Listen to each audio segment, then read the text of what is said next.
barátaim a térről. Akkor most csináljuk meg. D10 2 per A légakna, első felvétel. Tessék.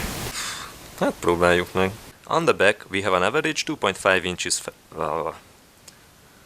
Folytatom, jó? We will see who survives. I got the message that the temperature is Hát bazd meg, nem igaz, hogy nem tudom elmondani ezt a kurva mondatot.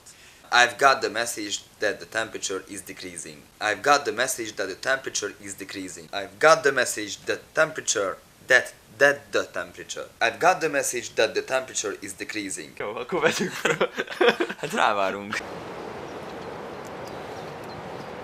Yeah, D10 survives the unbearable 14 Fahrenheit Degrees. Meg vagy, Adams?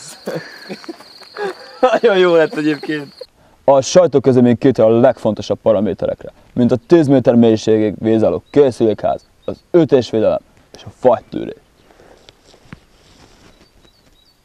Szavazzanak SMS-ben! Az SMS-ben ne De persze helyezhetőek a G és D típusú optikák is.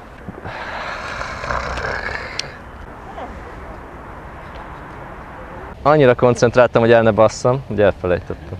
9 egymásra eltérő arcot tud...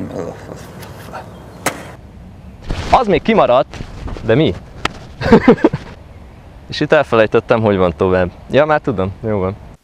The Nikon P90 P90 szóval. The Nikon P90 Bassz meg! P90 új mappa. The Nikon P90 can make video... Hát, többször kéne dugni, és akkor nem nevetnék a P90-n. Pisilek egyet. Jó.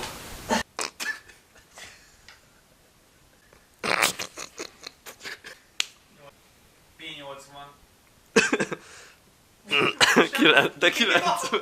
Jó, most menni fog, profi vagyok. The Nikon P90 can make... The Nikon P90... Ilyen nincs, bazd meg, ez nem is vicces ennyire. Kedves nézőink! A mai napon az utcaemberét fogjuk megkérdezni az Olympus E30-as fényképezőgépről. Mondjuk őt? Hajszárítós? Igen. Ne. Hát akkor?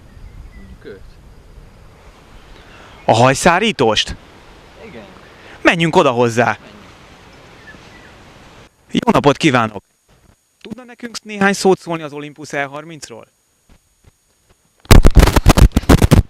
Az Olympus E30 egy középkategóriás fényképezőgép, ami a haladó amatőrök vagy a vékony pénztárcájú profik kedvelt eszköze lehet. A fényképezőgép szenzoreltolásos... A fényképezőgép...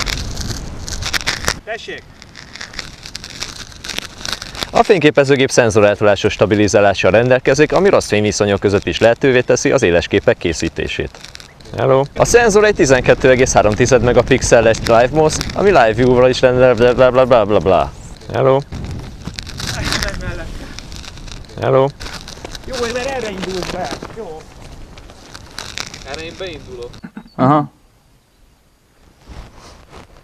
Tehát ennyi.